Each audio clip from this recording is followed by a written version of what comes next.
आणि भूमिपुत्र आत्ताच वाढवण येथे माननीय मुख्यमंत्री देवेंद्र फडणवीस साहेब तसेच बंदर विकास मंत्री नितेश राणे साहेब येऊन गेले अशी बातमी आहे। परंतु आम्हा भूमिपुत्रांना ही गोष्ट कळत नाही आहे की भूमिपुत्र इथे विरोध करत असताना ते वाढवणला कधी येऊन गेले। आम्ही पहिले पण सांगितलं की महाराष्ट्रात इतकं खोटं बोलणारा मुख्यमंत्री आम्ही कधीच पाहिलं नाही, इतकं खोटं बोलणारा प्रशासन आम्ही कधीच पाहिलं नाही आहे।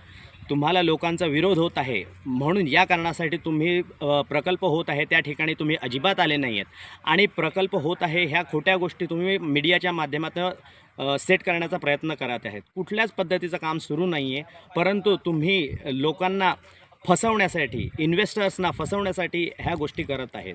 माननीय पंतप्रधान नरेंद्र मोदी साहेब यांनीसुद्धा उद्घाटन जवळजवळ 35 किलोमीटर दूर केलं। मग जर प्रकल्प वाढवणला इथे होत असेल तर का म्हणून तुम्ही वाढवणला येत नाही आहे? ह्याचा अर्थ तुम्ही जनतेला घाबरल्यात। तुम्हाला कळते की लोकांचा विरोध आहे, लोकांचा विरोध ही आजही असेल, पुढेही आहे आणि भविष्यातसुद्धा राहील।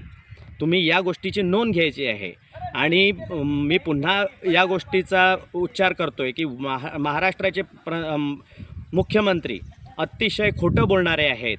त्याची प्रचिती आम्हाला आज स्पष्टपणे इथे झालेली आहे।